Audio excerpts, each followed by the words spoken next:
en Zafa del Caribe siempre vamos a estar procurando traerte temas en los cuales sean de educación y bienestar para ti y tu familia.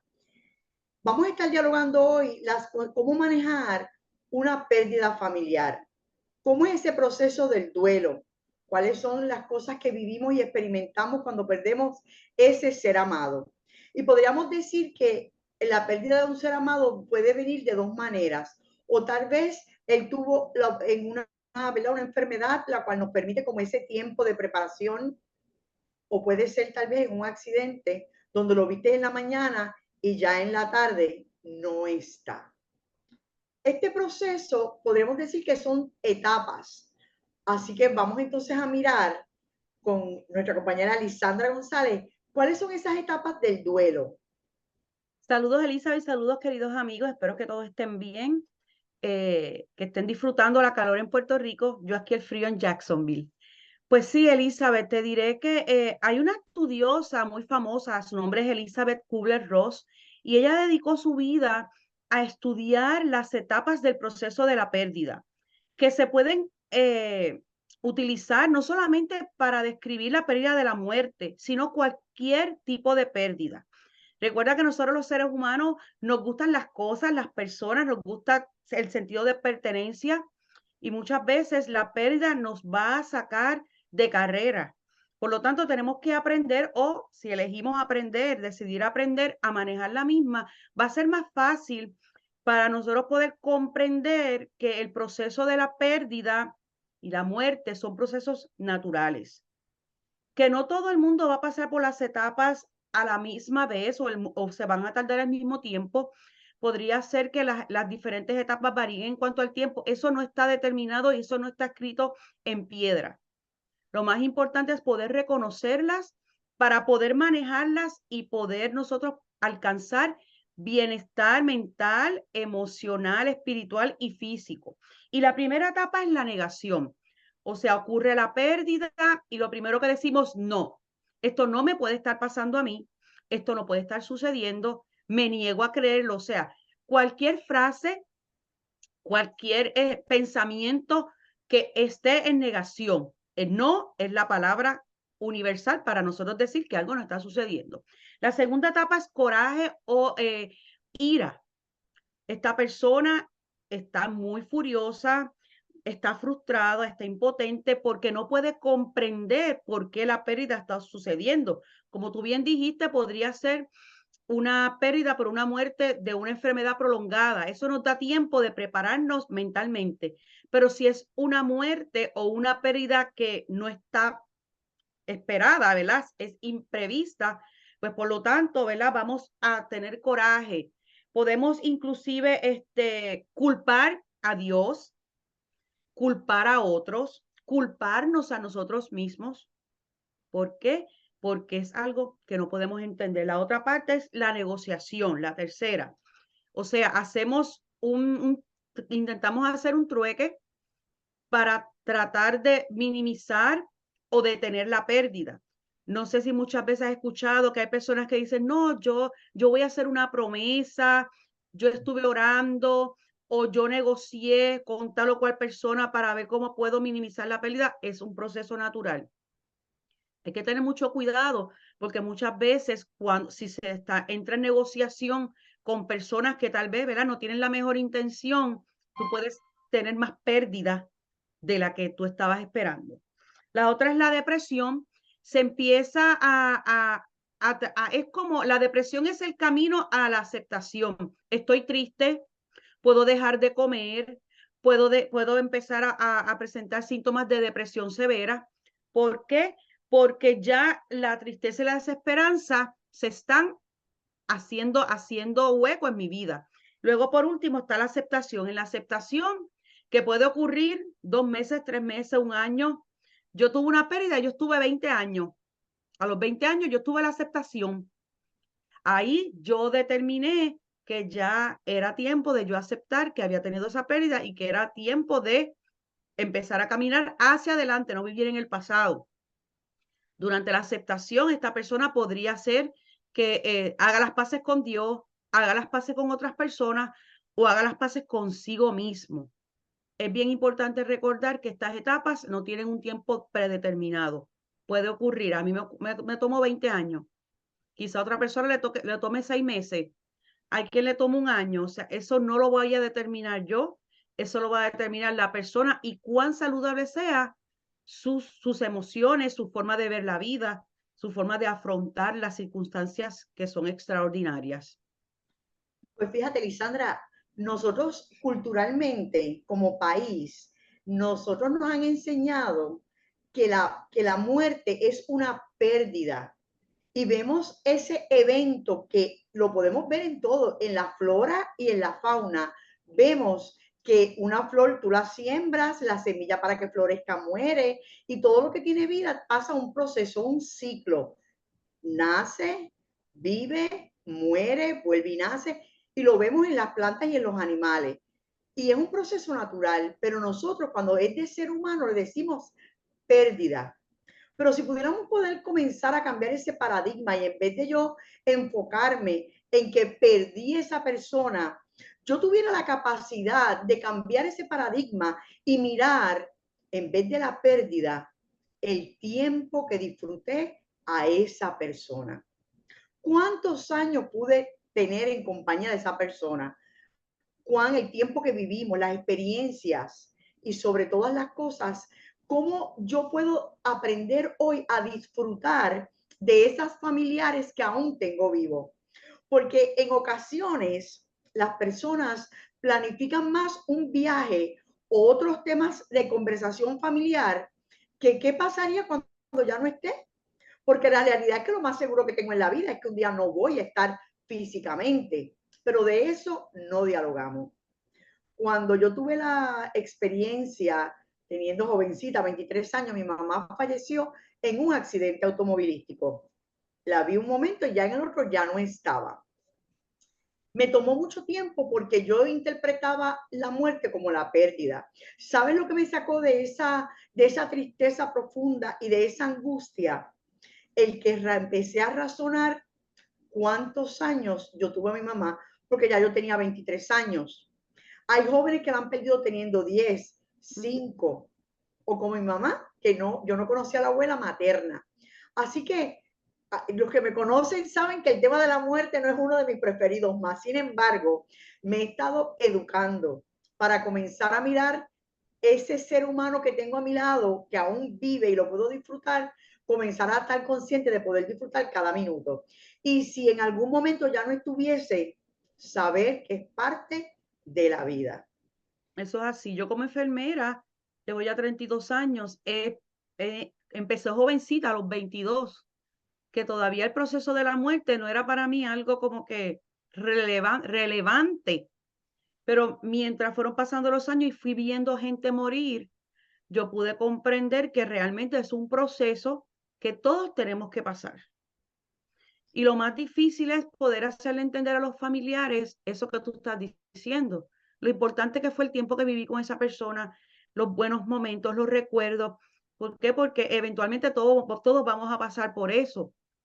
Y hoy te puedo decir que cuando miro atrás y hablé de una pérdida que yo tuve un hijo, yo perdí un hijo. eh, yo pasé todas esas etapas, pero mira el tiempo que me tardé en poder aceptarlo por fin, porque me estaba dando cuenta que no era de bienestar para mí. ¿Cómo era posible que yo siendo enfermera pudiera consolar a otras personas y no estaba viviendo lo que estaba predicando? Entonces tenía que ser congruente mis pensamientos y mis emociones para cuando yo le ofreciera consuelo a esa persona que había perdido a alguien, yo pudiera decir, mira, estoy en paz conmigo misma, podía hablarle desde mi experiencia. Yo también pasé por eso, me tardé en recuperarme, pero aquí estoy de pie, porque pude comprender que es un proceso normal, que todos vamos a pasar por eso, porque el que haya descubierto la fuente de la juventud, que nos deje saber, ¿verdad? Para entonces Eso, decir, eso es así, eso es así. Y sabes una cosa que yo a través de apoyar a otras personas me he percatado, que hay un elemento que muchas veces no dialogamos en esto de la muerte y que yo he notado que es el elemento que hace la diferencia entre una persona que se recupera más prontamente a una que le toma más tiempo. y son los sentidos de culpa.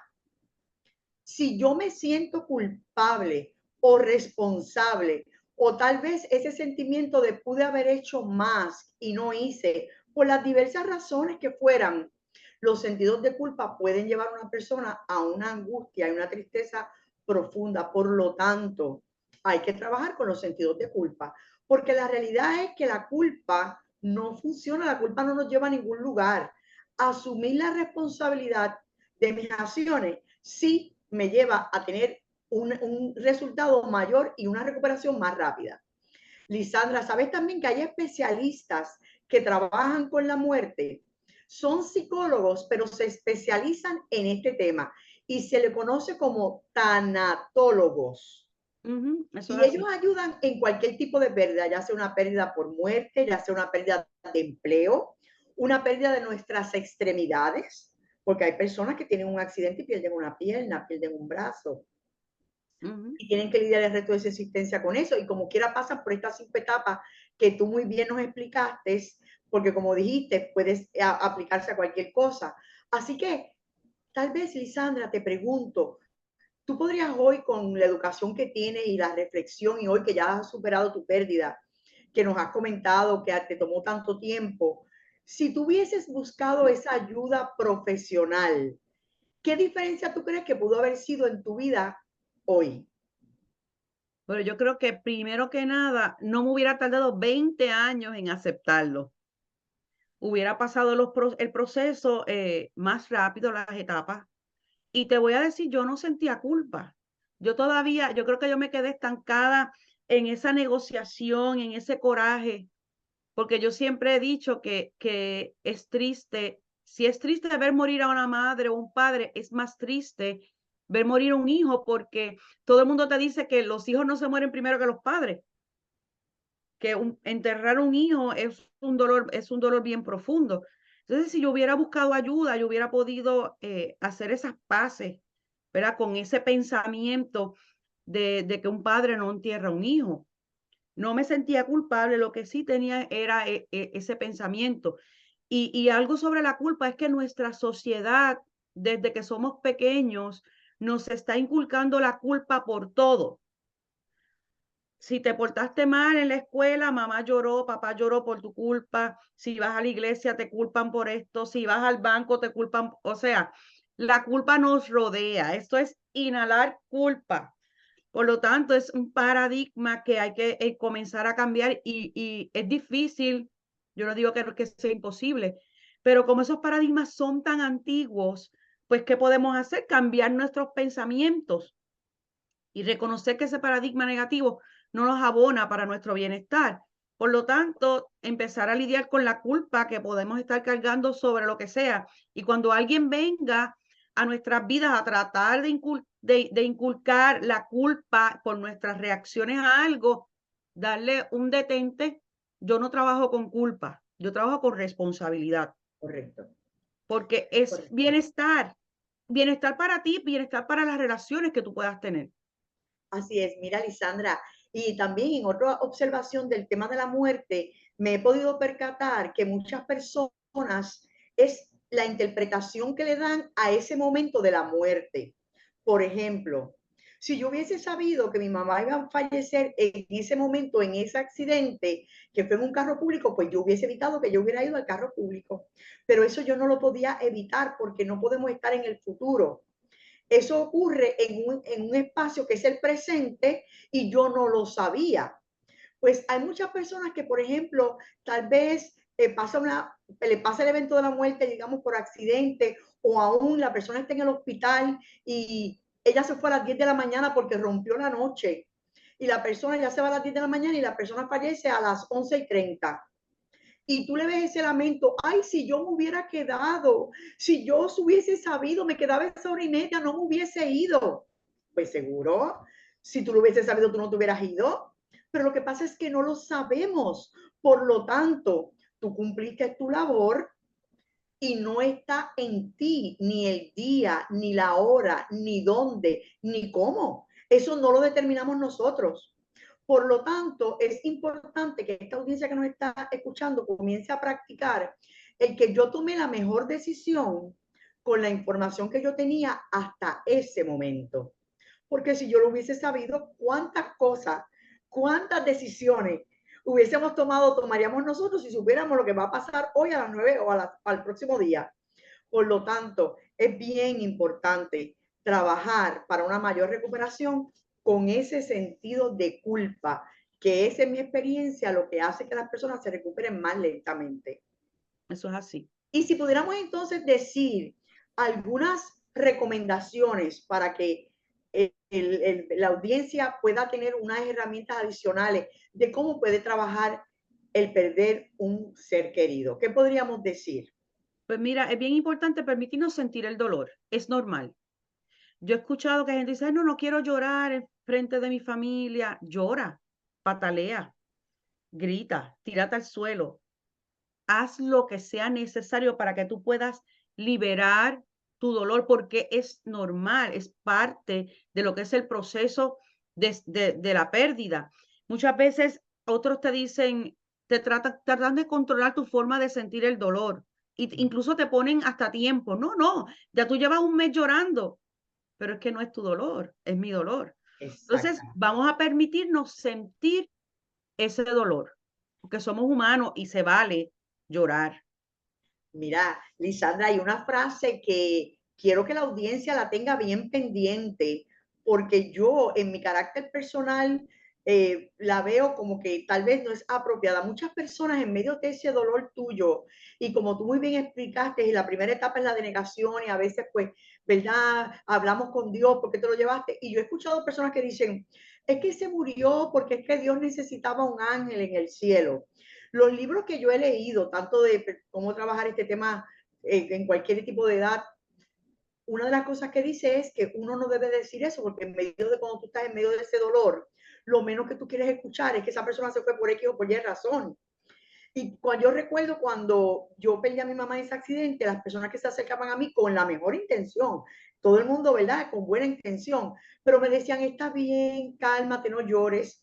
Yo recuerdo solamente una persona que se acercó a mí y me dijo, llora, llora todo lo que tú tengas que llorar, grita. Y cuando esa persona me dijo eso, yo me quedé como casi como sorprendida, porque era como que había escuchado como 15 no llora y llega ese llora, que yo me quedé como que, y yo nunca olvido ese momento, porque en esa dificultad solamente una persona validó mis emociones en ese momento tan triste y angustioso de mi vida. Y yo creo que eso es algo que debemos aprender.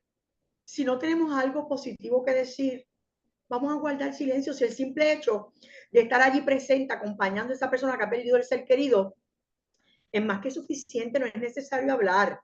Y otra cosa es, está allí y sé empático, porque muchas veces las personas no quieren hablar de lo que sucedió, o ya tú eres la quinta persona que lo saluda y yo le explicaron 4 veces y no lo quieren volver a explicar. Pues seamos empáticos. En el caso mío, yo no acostumbro ir ni a funerarias ni a entierros, aunque puedo confesarles que hace aproximadamente 2 meses asistí a una funeraria por primera vez y tengo 58 años, porque estoy lidiando con ese tema. Y muchas veces exponernos así poco a poco nos ayuda a poder nosotros ir superando y ser prudente en esos momentos de dificultad para otros. Yo creo que debería de haber una etiqueta que diga qué cosas usted puede decir o hacer cuando va a una funeraria o cuando va, ¿verdad? A un evento de este tipo, porque hay personas que enfrentan la muerte de una forma magistral y te pueden hacer el cuento entero y tú lo ves, pero hay otros que no. Entonces, a veces las personas son como demasiado curiosas. Y yo considero que lo que es un proceso de muerte, tú no tienes que estar curioseando, porque tú no sabes lo que está pasando por la mente y las emociones de esa persona. O sea, no es el momento, quizá en 2 o 3 semanas, en un mes, no sé, pero en ese momento en que está todo el mundo reunido, procesando lo que es esa pérdida, la etiqueta debería ser como tú dices, estar presente, abrazar, ser empático, demostrar cariño, porque hay muchas formas de hacerlo, no necesariamente tienes que hablar, sino simplemente muchas veces la persona con verte sabe que tú estás ahí y se sienten apoyados en su proceso difícil. Y en esto de la tecnología hemos podido también ver cómo lamentablemente muchas veces los familiares más cercanos se enteran por el Facebook porque no te dio tiempo de hacer esas llamadas.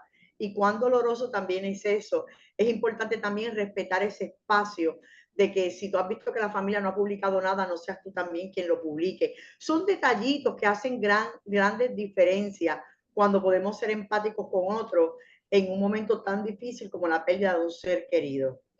Otra cosa que a mí me gusta recalcar es que muchas veces todo el mundo está en ese momento de la funeraria y tal vez 2 o 3 días luego, pero cuando pasan 2 semanas ya nadie ni te llama, ni te visita. Y sabes que estadísticamente y en estudios realizados se dice que después de los 30 días de haber pasado el proceso de del funeral, es que tú como que realizas que esa persona ya no está. No sé si te ha pasado que alguien te ha contado que te ha dicho que tú lo has ido a visitar después y te dice, fíjate, yo los otros días fui como que a llamar a mi mamá y marqué el número y todo, y luego recordé que ya no está. Porque es luego de ese mes que tú como que comienzas a realizar realmente la pérdida. Eso es así. Muy bien, ¿qué otra recomendación podríamos dar? Mira, es muy importante no compararnos con nadie. Cada quien procesa la pérdida como está, ¿verdad? En sus emociones. Eso es algo bien individual, eso es bien personal. No nos dejemos llevar por las costumbres, por las tradiciones. Yo siempre recuerdo que cuando yo era pequeña, que había alguna muerte, estaban los 9 días de rezo, Velorio. del velorio, y la Exacto. viuda o el viudo o la persona perdida tenía que vestirse de negro. Y Así en es. esos 9 días no se podía prender el televisor, no se podía escuchar música. O sea, yo no puedo comparar esos tiempos pasados con estos tiempos de ahora, ni comparar mis experiencias con las de esa otra persona. Tengo que respetar las creencias de cada persona. Si esa persona decide que después que salió del funeral quiere irse de viaje, ¿por qué lo voy a criticar? No nos comparemos, Correcto. no No lo sabemos. comparemos. Cada quien lidia con su pérdida como cree prudente. Otra cosa que podemos hacer es buscar ayuda. Ujú. Como bien hablaste, si yo hubiera buscado ayuda, no hubiera pasado por un proceso tan largo, ¿verdad? Puede ser un tanatólogo, puede ser un consejero, puede ser un pastor, puede ser un amigo, un grupo de apoyo, quien tú entiendas que tiene tu confianza para tú poder hablar de tus pensamientos, sus sentimientos más íntimos, porque no a todas las personas le abrimos nuestros corazones y nuestras emociones y nuestras mentes.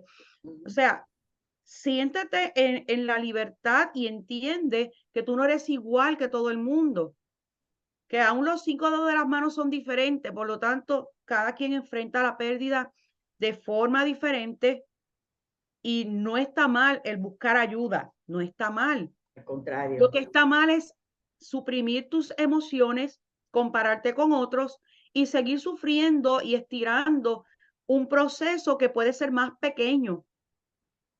No es que dejes de sentir ni de sufrir ni de llorar, simplemente que cuando estiramos el proceso, pasamos años y años, por la razón que sea, experimentando. Y yo digo que eso es experimentar la pérdida de una y otra vez. En el aniversario, generalmente pasa en esos momentos, en esos En días, las fechas importantes. aniversario y fechas importantes, esa pérdida es como si tú la volvieras a vivir. Ujú. Esa herida tiene esa curita ahí, no se va a curar, no va a sanar, porque tú la tapaste, pero en el próximo aniversario la levantaste, la rascaste, volví sangró, volviste y es un proceso que se estiró demasiado. Otra cosa que podemos hacer es no hacer cambios importantes. Por ejemplo, me divorcié, no vamos a hablar de la muerte. El divorcio es una pérdida. Ujú. Tengo 2 niños pequeños. Pues decido que quiero comenzar de nuevo. Pues vivo en Puerto Rico, me mudé a Alaska. Ajá. Mira qué cambio. Son cambios súper importantes. No solamente me voy a enfrentar a la pérdida, sino tengo que adaptarme a un ambiente completamente nuevo, cambio de lugar, temperatura, tal vez trabajo, los niños tienen que ir a una escuela nueva. O sea, si queremos hacer cambios, vamos a hacer cambios pequeños, de forma escalonada. Tal vez me pueda mudar a Alaska en un año o en 2 años. Si quiero hacer un cambio, pues me voy al beauty Y si era pelirroja, pues me voy a cambiar el color del pelo, ¿viste? Tal vez, si puedo, enfrentar el gasto, voy a hacer un cambio. Ah, pues yo tengo un carro pequeño, voy a comprarme otro carro. Cambios pequeños, no saques a los niños de la escuela. ¿Por qué? Porque ellos están enfrentando un proceso de pérdida de su papá o de su mamá por un divorcio y los vas a poner a enfrentar la pérdida de sus amiguitos, de un ambiente conocido. Otra cosa que podemos hacer es ocúpate de ti mismo, cuídate, quiérete, ámate, dedícate tiempo, entiende que la pérdida es normal, es un proceso normal. Eh, Ámate. Yo siempre digo que cuando nosotros empezamos a amarnos a nosotros mismos, todo el panorama cambia.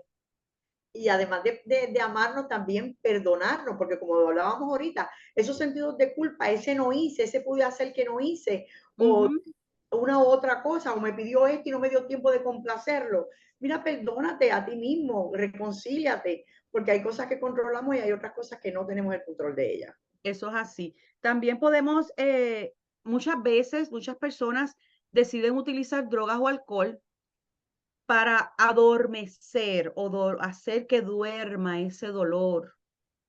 Pero está comprobado que las drogas y el alcohol son depresivos. Por lo tanto, si yo estoy depresiva y yo quiero olvidarme de todo, pues si tomo alcohol, cuando se me pase la borrachera, voy a estar más depresivo todavía y con sentido de culpa porque me emborraché o con sentido de culpa porque usé droga. Entonces, muchas veces el uso de droga y alcohol trae otras consecuencias, como tal vez conductas que son de riesgo. Me voy y guío bajo los efectos del alcohol o la droga. O tal vez me voy y conozco a alguien y allí pasó algo que no debía haber sucedido. Entonces, vemos que una de las cosas que debemos hacer es, vamos a sacar de nuestro sistema, de nuestra vida, lo que es el uso de alcohol y drogas. Y cuando hablo de drogas, no simplemente son las drogas que son ilegales, drogas como medicamentos para dormir, como medicamentos para el dolor que tienen narcóticos. ¿Por qué? Porque eso va a traer unas consecuencias a largo plazo. Pueden crear adicción, pueden crear problemas familiares y sociales, que si se suman a la pérdida, en vez de ayudarte a mantenerlo, se va a ampliar en un problema más grande. Correcto, aunque sí depende de las pérdidas, hay personas que, ¿verdad?, van recetados a un psicólogo o tal vez tenga que ir a un psiquiatra, pero ya son recetados y por un periodo de tiempo, porque por ejemplo, ahora mismo estamos viviendo en nuestro país y familias se han visto afectadas porque aún seguimos viendo cómo las mujeres mueren en manos de los hombres, como tal vez el suicidio de los varones ha aumentado, y eso es una pérdida sumamente más traumática que una enfermedad o un accidente. Y muchas veces estas personas lidian un tiempo con algún medicamento recetado obviamente por un profesional y luego que pasa el tiempo pues lo dejan y se recuperan. O sea, cada caso, como tú muy bien has explicado, cada caso es un mundo y cada caso hay que verlo en su justa perspectiva y con empatía. Porque hoy le toca a él, tal vez mañana a mí, y tal vez lo que hoy yo dije que no iba a hacer, cuando me toca a mí el dolor, lo veo de forma diferente.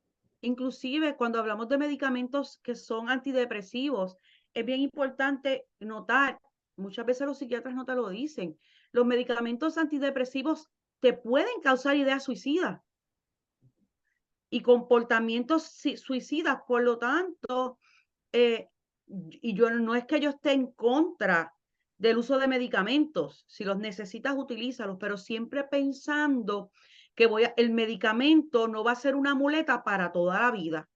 El medicamento va a ser una ayuda en lo que yo puedo procesar mis emociones, procesar la pérdida, porque el asunto es que muchas personas utilizan los medicamentos para escapar de la realidad, pero de la realidad nadie puede escapar. Así Está es, ahí. Y yo tengo que aprender a enfrentarla, a procesar mis emociones y mi respuesta a esa realidad que va a ser doloroso, va a doler, que voy a llorar, que voy a sufrir. Pero si tengo las herramientas, personas que me ayuden y yo proceso a nivel personal, mira, eventualmente todo pasa, nada es eterno, todo tiene fecha de expiración. así es. Cuando nosotros vamos viendo ese ciclo de que compartía con ese ser amado, por alguna causa de la que ya hemos explicado, ese ser amado falta, fallece, vamos a ese proceso de esas etapas que tú nos has hablado. tenemos todas estas recomendaciones. ¿Qué es lo que hace la diferencia entre alguien que se recupere y alguien que toma un poquito de tiempo más? Pues mira, los que buscan ayuda, como los que hacen ejercicios o leen un libro, buscan un grupo de apoyo, salen tal vez a la playa a distraerse y comienzan a enfocarse no en la pérdida de ya no tener ser amado, sino como dijimos al principio, enfocarse en ese tiempo que disfrute con esa persona. Algo que a mí me gusta, como yo lo digo, es que todos en un momento de nuestra historia vamos a tener que coger ese vuelo, unos adelante y otros atrás, pero todos vamos a tener que coger ese vuelo. Por lo tanto, vamos a disfrutar de esos seres que amamos mientras los tengamos vivos.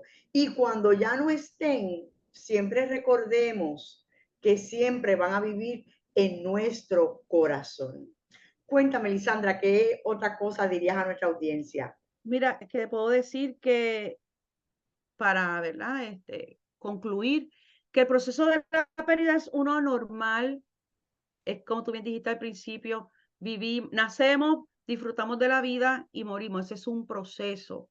Cada quien lo va a enfrentar. Hay unas 5 etapas que están determinadas, identificadas, pero cada quien va a pasar el proceso de acuerdo a sus herramientas, a su capacidad mental, emocional, espiritual.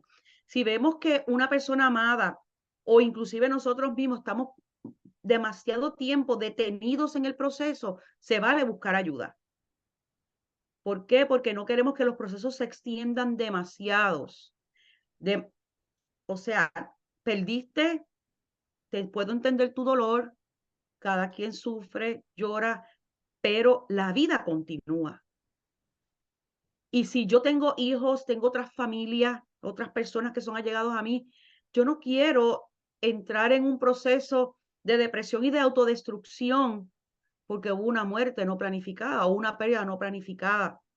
Recordemos que todo tiene fecha de expiración. De mí depende el que yo pueda manejar esa pérdida y esos procesos de forma inteligente, de forma que sea correcta. Yo elijo.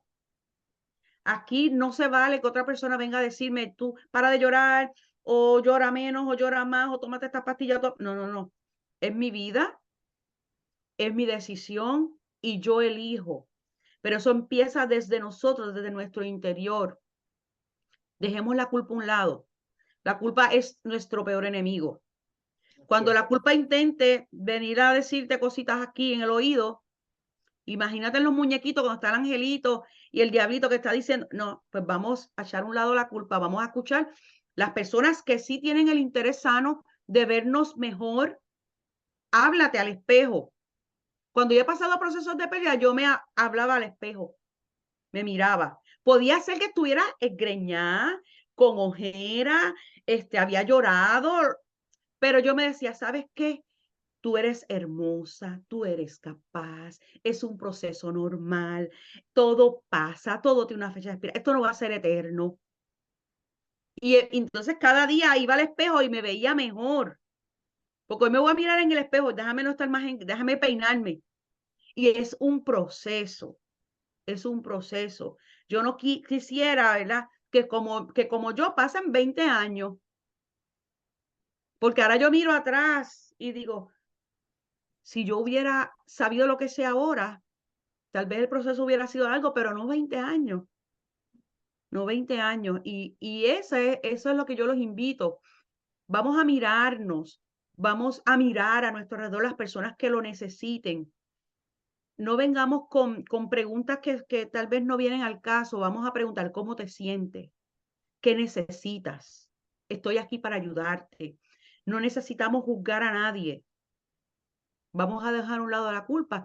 Y eso te va a ayudar a ti a, a, a ofrecer una esperanza y la luz al final del túnel y te va a hacer sentir mejor a ti si eres tú la que estás en el otro extremo donde estás sufriendo. Excelente. Y también podríamos entonces también decirle a la audiencia, ¿sabes algo? Hoy si ese ser amado está vivo, algún día ya no va a estar. ¿Qué tal si entonces aprovechamos nuestro presente y maximizamos el tiempo con ese ser amado para cuando llegue ese momento de que tome el avión, no tengamos entonces nada que arrepentirnos porque pudimos aprovechar al máximo el tiempo con ese ser, que sea un hijo, sea el pariente que sea? Así que el control de la vida o de la muerte, recordemos siempre, no está en nuestras manos. Por lo tanto, es un proceso natural de la vida. Así que te invitamos a que no te concentres en la pérdida, sino en los años que disfrutaste en la compañía de ese ser maravilloso que te enseñó, y las lecciones de vida siempre te van a acompañar. Y como dijimos ahorita, siempre va a vivir en tu corazón. Por lo tanto, cuán pronto te puedas recuperar o la interpretación que le des a esa pérdida depende de ti. Pues, Lisandra, como siempre, le decimos a nuestra audiencia que nos sigan en Facebook y en el canal de YouTube, y siempre estamos para servir. Buenas noches, los queremos mucho. Hasta pronto.